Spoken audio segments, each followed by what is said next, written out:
I'm joined now by Representative-elect Adelita Grijalva. Thanks for joining me again. Thanks for having me.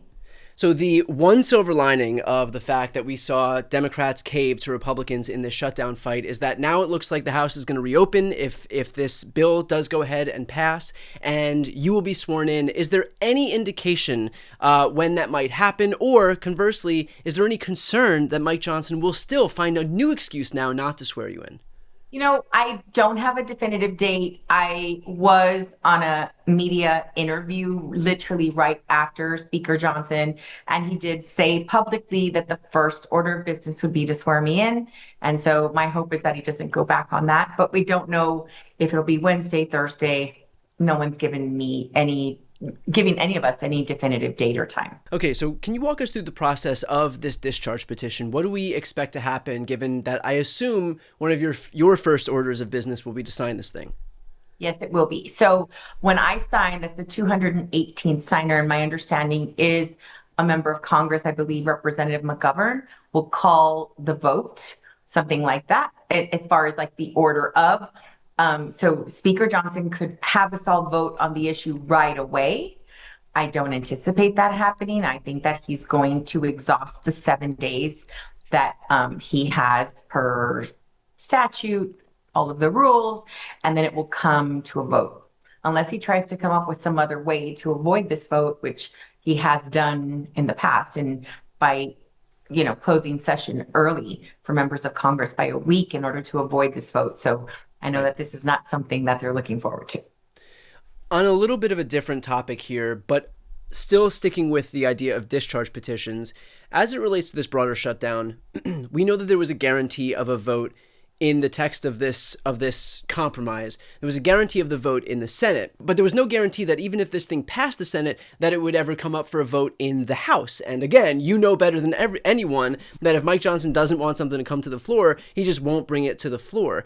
And given the fact that you represent the 218th vote on the Epstein discharge petition, how are you thinking about also using this same procedure as a way to possibly get a vote to compel, at least to get these members on record on the ACA extension? Well, Speaker Johnson was asked point blank, will you commit to?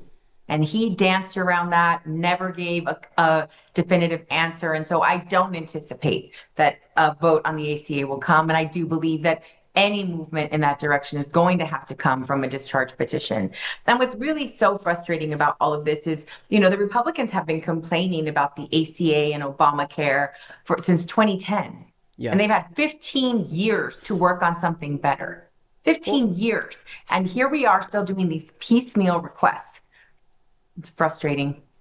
In their defense, though, I'm pretty sure that they just need 2 more weeks and really could hammer out something wonderful.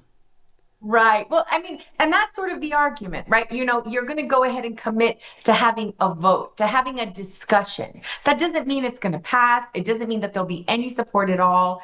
And we won't see that in the House. If Trump doesn't endorse it, it's not happening. And so this was our way, Democrats. This was the only way we were going to be able to see some actual movement and guarantee that rates would stay flat. And now we don't have that. And losing that leverage is incredibly frustrating and something that we're going to have to continue to fight in the House. To that point, can I have your broader reaction to what we've seen in the Senate, where not only were the polls showing that the vast majority of Americans blamed Trump and Republicans for the shutdown, independent voters by a 2-to-1 margin were blaming Trump for the shutdown. We had this past Tuesday's election where Democrats won everything, even in races in Georgia and Mississippi, on the backdrop of this shutdown, and that amid all of that, the Democrats' response here was to completely cave to Republicans and basically reopen the government, sacrificing the only leverage they had to be able to guarantee that the ACA subsidies would be included ahead of 2026. Yeah, it's really just, I was really disappointed to hear it. I'm really frustrated and very angry because, I've talked to a mom whose monthly bill right now for insurance is $500. And the bill she received that would start on January 1 is $2,400 a month. Yeah. to ensure her and her children. What that means is it's not going to happen. She doesn't have the capacity to be able to pay quadruple the rate to insure her and her children, but people are going to still need to go to the doctor. They're going to be sick, which means they're going to go to urgent care and our emergency rooms, which are already overstretched. And we're going to see we have been concerned about, which is the closure of rural hospitals, like an overtaxed and overstressed system that is just going to get worse. We're going to see that in real time. And I just cannot understand why anyone, after holding out this long, this has been so painful for so many, why would you then just sort of say this is the Republican shutdown and everyone will know it? Yeah. No, what they have been doing is blaming Democrats. And once 7 Democrats signed on, all of a sudden now we're in this situation. The government's going to reopen. The bad guys are still the Democrats. When respectfully, all we were trying to do was save healthcare. And so that's why it's going to be a fight at the House. My hope is that our caucus stays strong and stays together and united. And so we will now be the ones that are holding it together for the American people. We're again, hopefully, days away from you being officially sworn in after more than a month of you being of your seat being purposefully held vacant by Mike Johnson. How are you thinking about this moment in terms of the need for a new generation of Democrats to be elected to the House and the Senate? What Speaker Johnson's obstruction in swearing me in, what it really highlighted is the cracks in our system. Like significantly, for one person to be able to keep the government shut down this long, for one person to be able to mute the voices of 813,000 people.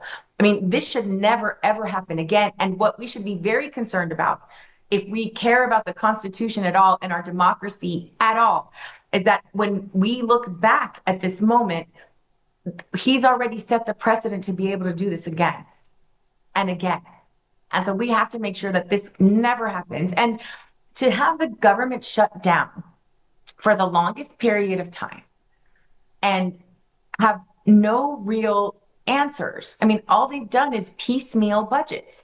Why can't this Congress pass a budget that affects the whole year? Why are we only going months at a time? That's a dysfunction of this administration and the speaker and the leadership of this party, of the Republican Party. But to your question of generational change, what it means is it's not just about age, it's about philosophy and where you come from. And if you are fighting for working people or you are protecting the system that has allowed billionaires to exist. And so when we look back at Tuesday, what that showed very clearly is that the overwhelming number of people want progressive values. They want people to fight for them on the things that really matter.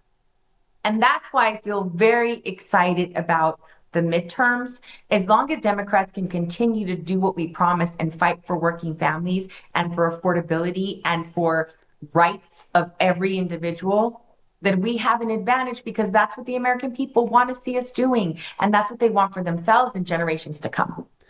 How do you square this circle here where on one hand, you want to make sure that people recognize the need to elect Democrats to serve as a bulwark for the worst excesses of this administration. But on the other hand, they see what happened, with this Senate Democrat capitulation, and they say, well, what is the point of going out for those people if they're not doing the very thing that we want them to do, which is to stand up for this administration, the very thing that they're campaigning on doing, which is to be a bulwark to this administration? And so how do you square those two things? What do you say to Americans right now who are looking at this and saying, look, I'm very clear-eyed about the fact that we need a legitimate opposition party to what's happening in the White House and in the Senate and in the House, but everything that I'm seeing is a constant reminder that the opposition party that exists is not willing to meet the moment with the urgency that it deserves.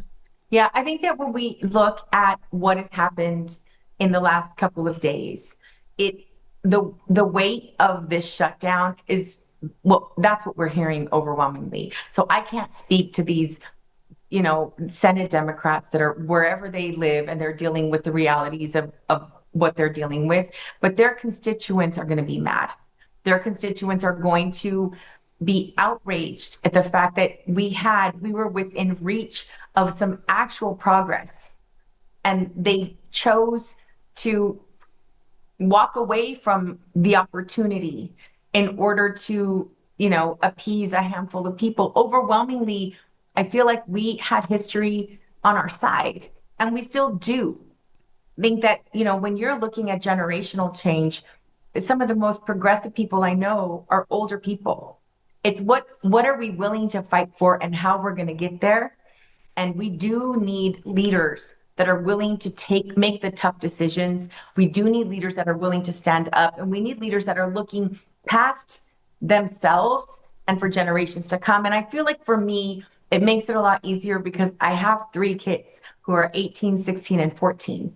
And what world am I leaving for them and their children? That's who I'm fighting for. I'm fighting for people who want to make it better for the generation that's coming, not the people that are really focused more on how can I enrich myself.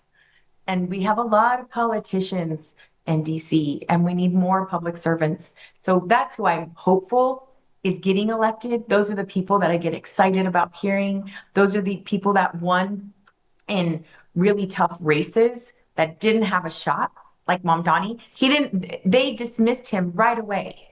And what he did is he spoke to an issue of affordability in New York because he lives there. He knows the issues, he knows the community, and that resonated with people. And so as a party, we need to support more candidates like that, more candidates like me that don't check a box of I am the typical, D-triple-C candidate. I'm not. I don't have independent wealth. I am a Chicana from a relatively small community. I'm not the races that they look for, but we are the people that they need to start supporting if they want to see Democrats in a position that in a position of being able to make some real significant change for working families. We'll leave it there. Adelita Grijalva, looking forward to seeing you finally after weeks and weeks and weeks get sworn in, and thank you for taking the time tonight. Thank you.